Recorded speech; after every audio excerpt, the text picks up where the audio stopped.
नमस्कार। आज हम बायोलॉजी का एक बहुत महत्वपूर्ण चैप्टर बताने जा रहे हैं जो बहुत ही महत्वपूर्ण है। इसका नाम है श्वसन। ठीक है, आइए डिस्कस करते हैं श्वसन के बारे में। श्वसन, देखिए श्वसन क्या होता है। आप जानते होंगे कि सांस लेना और सांस छोड़ने की जो प्रक्रिया होती है उसे क्या बोलते हैं, श्वसन बोलते हैं। ठीक है, इसमें एक शब्द जुड़ा है क्या, तंत्र, यानी कि सिस्टम। तंत्र, इसमें देखिए होता क्या है कि जब किसी भी कार्य को करने के लिए बहुत सारे अंग की आवश्यकता होती है तो उसे हम लोग क्या बोलते हैं, तंत्र बोलते हैं। क्या बोलते हैं, तंत्र। और इस पे लगा है शब्द, इस शब्द में लगा है ना तंत्र, तो यहाँ पे भी श्वसन तंत्र।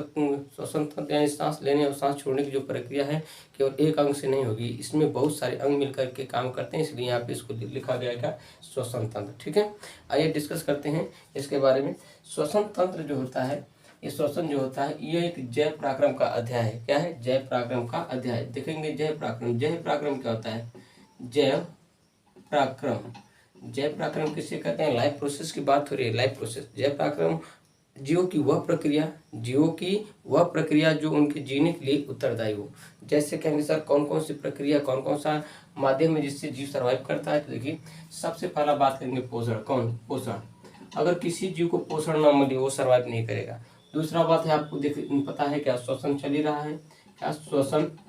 अगर किसी जीव में सांस अगर कहीं गैसों का आदान प्रदान रुक जाए, जीव क्या हो जाएगा, मर जाएगा, पक्का मर जाएगा। तीसरा चीज है आपका उत्सर्जन। उत्सर्जन और परिसंचरण। अगला परिसंचरण।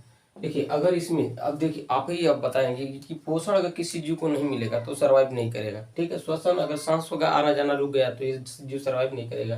कहीं ना कहीं उत्सर्जन, अगर भोजन कर रहा है तो कहीं वेस्ट मटेरियल उसके शरीर में बनेंगे। जब वेस्ट मटेरियल बनेंगे तो कहीं ना कहीं उसको उत्सर्जित करना, शरीर से बाहर निकालना, ये क्या कहलाता है, उत्सर्जन। अगर ये भी अगर थोड़ा सा डैमेज होता है तो कहीं ना कहीं जीव सर्वाइव नहीं करेगा। अगला है परिसंचरण। हमारे शरीर के अंदर कुछ लिक्विड पदार्थ के रूप में जैसे ब्लड हमारे शरीर के अंदर घूमता है, अगर वह बहना रुक जाए, बहना बंद कर दे तो हमारा जीव, या कह सकते हैं कि जीव होगा वो सर्वाइव नहीं करेगा। ठीक है, तो ये सब, ये जो है जैव पराक्रम का एक अध्याय है, श्वसन। और जीव को जीने के लिए मुख्यतः 4 चीजों की जरूरत होती है। कौन कौन, पोषण, श्वसन, उत्सर्जन और परिसंचरण। ठीक है, उसमें से आपका दूसरा अध्याय है क्या, श्वसन। ठीक है, आइए श्वसन के बारे में डिस्कस करते हैं। हमने कुछ थ्योरी लिखी है, थ्योरी के माध्यम से श्वसन की परिभाषा के बारे में डिस्कस करते हैं। देखिए श्वसन क्या है, श्वसन जीवित कोशिकाओं में, ख्याल रखेंगे, जीवित कोशिकाओं में होने वाली उन सभी एंजाइमिक अभिक्रियाओं को कहते हैं जिनमें ऑक्सीजन की उपस्थिति या अनुपस्थिति में कार्बनिक पदार्थों का ऑक्सीकरण होता है। ऑक्सीकरण का मतलब क्या है, टूटना। ठीक है, ऑक्सीजन का टूटना ऑक्सीकरण होता है, तथा ऊर्जा, क्या, ऊर्जा, उष्मा और कार्बन डाइऑक्साइड का निर्माण होता है। देखिए ऊर्जा, यहाँ जैसे हमारे गैस शरीर के अंदर क्या होती है कि गैस इंटर करती हैं तो उसके फलस्वरूप उसके ऑक्सीकरण से, उसके ऑक्सीडेशन से क्या होता है, कहीं ना कहीं ऊर्जा मिलती है। क्या मिलती है, ऊर्जा। और ऊर्जा किस रूप में मिलेंगी, एटीपी के रूप में। किसके, एटीपी के रूप में। एटीपी का फुल फॉर्म होता है एडिनोसिन ट्राईफॉस्फेट। Adenosine triphosphate. शरीर के अंदर 38 एटीपी मिल करके एक ग्लूकोज का निर्माण करते हैं, और जो ऊर्जा देने का सबसे बढ़िया साधन है कौन, ग्लूकोज। साथ ही साथ देखिए इसमें एक शब्द और रखा गया, उष्मा। उष्मा कहेंगे सर, उष्मा। तो उष्मा देखेंगे हमारे शरीर के अंदर जो टेम्परेचर बना होता है किसके कारण होता है, ऑक्सीजन की उपस्थिति के कारण। ठीक है, ये देखेंगे उष्मा हमारे शरीर के अंदर दो तरीके से मिलती है। एक तो ब्लड के दौरे से मिलती है, दूसरा श्वसन के माध्यम से। तो कहीं ना कहीं जो मनुष्य का जो टेम्परेचर होता है 37 डिग्री, यह किसके माध्यम से होता है, श्वसन के माध्यम से। तो उष्मा कहेंगे सर कैसे, अभी नहीं समझ में आया। तो देखिए जब कोई व्यक्ति मर जाता है, तो अक्सर लोग सुने होंगे, अक्सर लोग कहते हैं कि शरीर क्या होगी, बॉडी क्या होगी, ठंडा हो चुकी है, अर्थात व्यक्ति मर चुका है। यानी कि जब तक गैसों का आदान प्रदान शरीर के अंतर्गत होता रहेगा तब तक उष्मा बनी रहेंगी, शरीर के अंदर उष्मा बनी रहेंगी, और गैस जो ब्लड है इसका सर्कुलेशन होता रहेगा। साथ ही साथ देखेंगे कार्बन डाइऑक्साइड का भी निर्माण होता है। कार्बन डाइऑक्साइड का निर्माण होता है 6 मॉलिक्यूल, यानी 6 कार्बन डाइऑक्साइड के मॉलिक्यूल बनते हैं और इनको गैसों के रूप में छोड़ दिया जाता है बाहर। और ये देखेंगे श्वसन जो है, यह एक अपचयिक क्रिया है। अपचयी क्रिया क्या होती है? अपचयी क्रिया को बोला जाता है कैटाबोलिक। देखिए ये मेटाबॉलिक का एक प्रोसेस है, ठीक है। इसमें दो भाग होते हैं, एक होता है एनाबोलिक, एक होता है कैटाबोलिक। एनाबोलिक का मतलब होता है किसी चीज को जोड़ देना, और कैटाबोलिक का मतलब किसी चीज को तोड़ देना, ठीक है। तो श्वसन एक कौन सी क्रिया है? अपचयी क्रिया। कौन सा? अपचयी क्रिया है। और ये होते कितने प्रकार के? यहाँ पे लिखा गया है कि ऑक्सीजन की उपस्थिति या अनुपस्थिति, ऑक्सीजन की उपस्थिति या अनुपस्थिति के कारण ये दो प्रकार के होते हैं। कितने प्रकार के? दो प्रकार के हैं, देखेंगे। एक होता है ऑक्सीशोषण, जिसे दूसरे शब्दों में कहा जाता है वायु शोषण। क्या कहते हैं? वायु शोषण। और इसी को इंग्लिश में बोलते हैं एरोबिक रिस्पायरेशन। क्या बोलते हैं? Aerobic respiration. और दूसरा होता है अनाक्सिस शोषण, जिसे बोलते हैं अवायवीय शोषण, ठीक है। यह इसको इंग्लिश में बोलते हैं एनारोबिक रिस्पायरेशन, ठीक है। इसके बारे में सबसे पहले बात करते हैं ऑक्सीजन शोषण के बारे में। तो ऑक्सीजन शोषण देखेंगे।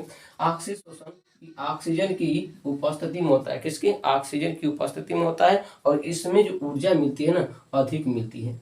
ऊर्जा होती है जो अधिक मिलती है, कह सकते हैं कि 100% ऊर्जा मिलने के चांसेस बने रहते हैं, ठीक है। और इसमें ऊर्जा बनने का जो कारण है, हमने बताया पहले कि ऊर्जा किस रूप में बनती है, तो एटीपी के रूप में। किसके? एटीपी के रूप में। और 38 एटीपी, कितने? 38 एटीपी प्लस 6 कार्बन डाइऑक्साइड एक ग्लूकोज बनाने का कार्य करते हैं, ठीक है। और एक ग्लूकोज से दो पायरुविक अम्ल बनते हैं, दो पायरुविक अम्ल बनते हैं, ठीक है। और यह बनने की प्रोसेस को बोला जाता है ग्लाइकोलाइसिस। क्या बोलते हैं? ग्लाइकोलाइसिस।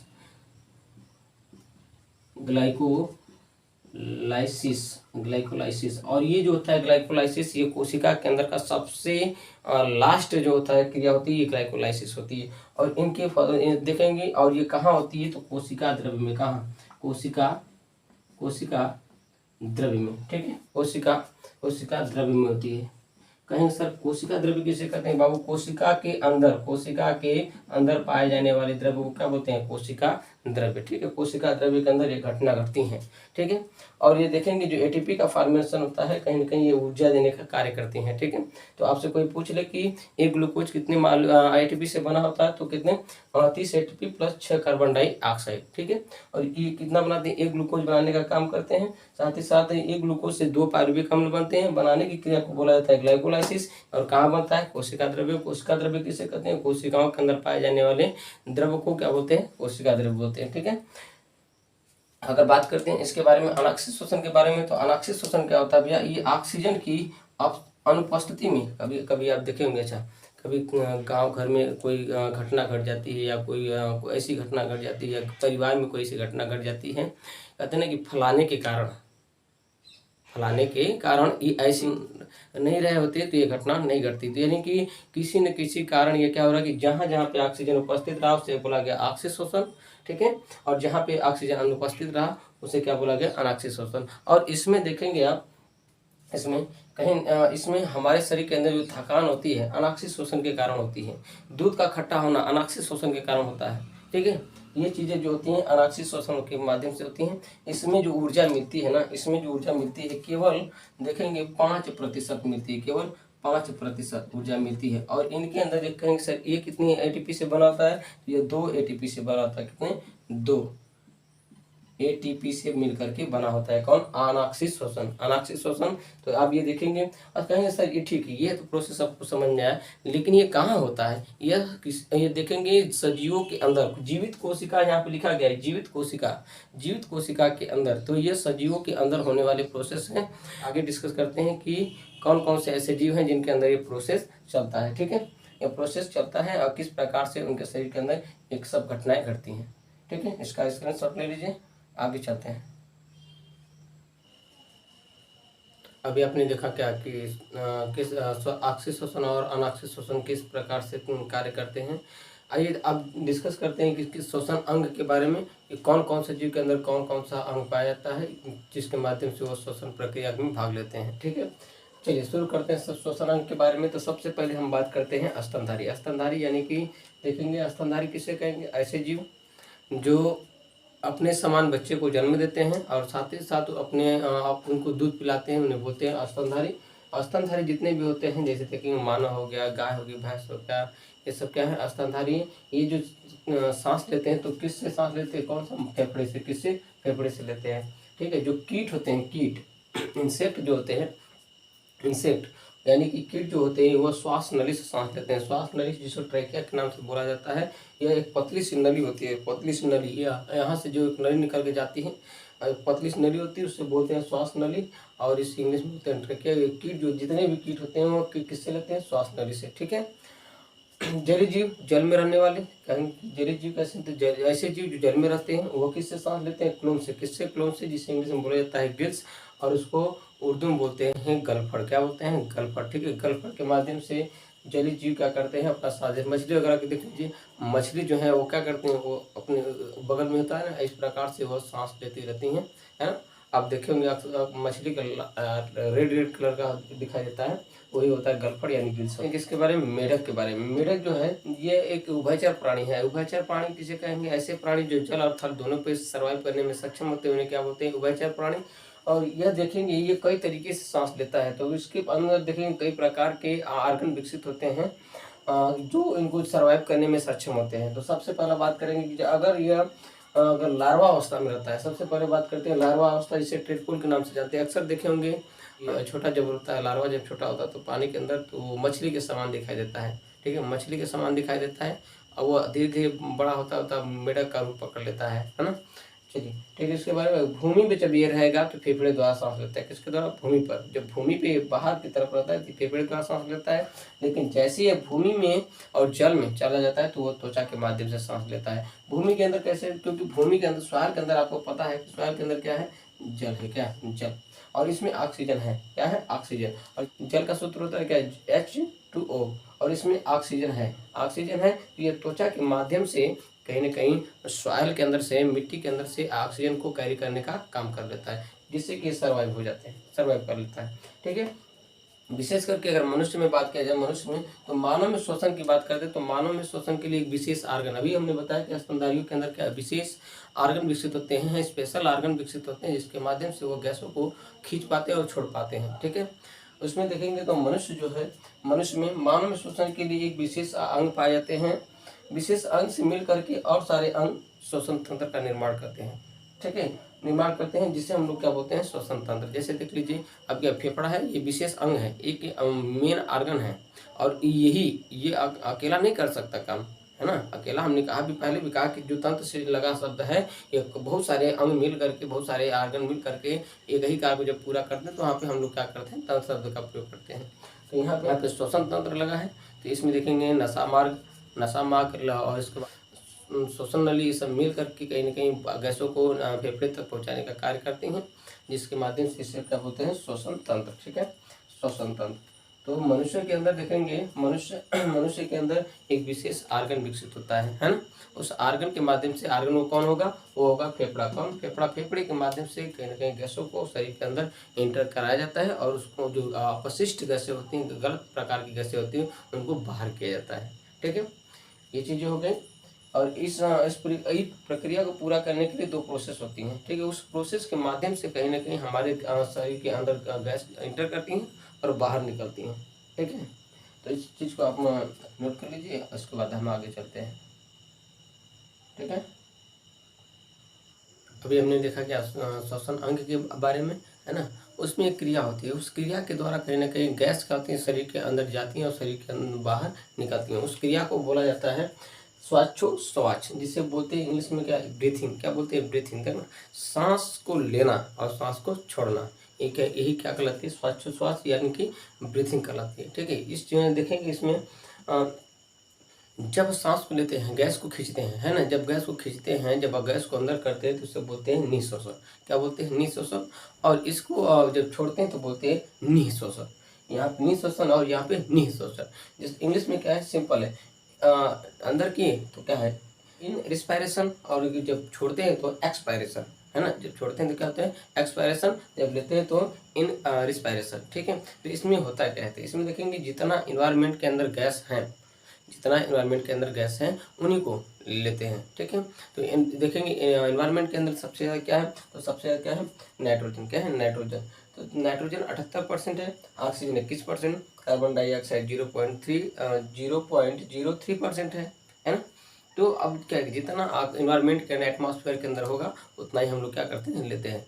तो जब भी सांस लेते हैं कि गैस को खींचते हैं, गैस को खींचा गया, पूरी की पूरी गई, 78% ये भी गई, 21% ये भी गई, और 0.03% ये भी गई, ठीक है। लेकिन छोड़ते समय क्या होता है कि कहीं ना कहीं देखेंगे, छोड़ते समय ये पूरी टोटल की टोटल हमारे शरीर के अंदर गई, लेकिन छोड़ते समय क्या होता है कि उस समय कुछ घटना घटती है। घटना क्या देखेंगे, यहाँ पे क्या 78% पूरा नाइट्रोजन है, जैसे ही सांस को ऐसे खींचा गया तो पूरा पूरा चली गई, लेकिन जैसे ही छोड़ते हैं, छोड़ दिए, छोड़ने के बाद क्या होगा, कहीं ना कहीं 78 का 78 पूरा निकल जाएगा, लेकिन हेर फेर होगा किसमें, ऑक्सीजन में। किसमें, ऑक्सीजन में। तो ऑक्सीजन जो होता है कहीं ना कहीं देखिए यहाँ पे कितना निकल रहा है, 17%। कितना, 17%। यहाँ पे 17% कितनी लॉस हो रहा है, 4% का क्या हो रहा है, लॉस हो रहा है। तो ये 4% गैस जो है कहीं ना कहीं हमारे कोशिकाओं तक या शरीर तक पहुँचने का कार्य करती हैं, जिससे हमें क्या मिलती है, ऊर्जा। क्या मिलती है, ऊर्जा, ठीक है, ऊर्जा मिलती है। और हमने ये बताया कि ऊर्जा किस रूप में मिलेगी, एटीपी के रूप में। और ये 4% जो ऑक्सीजन है ये कहाँ जाएंगे, कोशिका के अंदर। कोशिका के अंदर कहाँ, माइटोकॉन्ड्रिया के अंदर, ठीक है। और इसमें देखेंगे कार्बन डाइऑक्साइड, देखिए यहाँ पे कार्बन डाइऑक्साइड कितना है, सभी यहाँ पे देखेंगे कार्बन डाइऑक्साइड जो 0.03% है, लेकिन यहाँ पे कितना निकल रहा है, 4%। यानी कि जो 4% हमारे शरीर के अंदर गया था, उसी से, है ना, उसी से ये ऊर्जा निकल करके कहीं ना कहीं कार्बन डाइऑक्साइड हमारे शरीर के अंदर बनती हैं और वही बाहर निकलती हैं, ठीक है। आपको समझ में श्वासोच्छ्वास क्या होता है, ये ब्रीथिंग क्या, ये क्या समझ में आना कि ब्रीथिंग क्या होती है, गैस को खींचना और छोड़ना, क्या क्या ब्रीथिंग कहलाती है। और खींचेंगे तो क्या कहलाएगा, निःश्वासन, और छोड़ेंगे तो निःश्वासन। इसको इंग्लिश में इनरिस्पायरेशन बोलते हैं, और इसमें क्या होता है, एक्सपायरेशन। इसमें जितनी इन्वायरमेंट के अंदर गैस होगी उसको हम क्या करते हैं, अपने शरीर के अंदर इंटर करते हैं, लेकिन छोड़ते समय कुछ गैसों का क्या होता है, विनिमय होता है, कुछ गैसों का क्या होता है, लेवल घट जाता है और लेवल बढ़ जाता है, ठीक है। और ये किसमें घटना घटती है, एक्सपायरेशन में, जब सांस को छोड़ते हैं, ठीक है।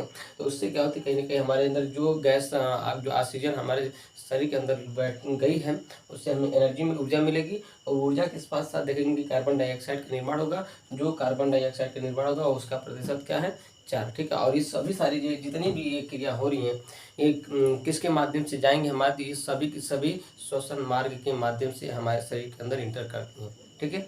ये जो भी क्रिया है ये श्वसन मार्ग के द्वारा हमारे शरीर के अंदर इंटर करती है, ठीक है। ये अपने श्वसन मार्ग के बारे में समझा। चैप्टर लंबा हो जाने के कारण हमने इसको 2 खंड में किया है, 2 भाग में किया है। यह प्रथम भाग होगा, और द्वितीय भाग के अंदर जो भी इसके अंदर का जो प्रोसेस होगा, जो ह्यूमन के अंदर जो चलता है, वो सेकेंड वीडियो में आपको मिलेगा, ठीक है।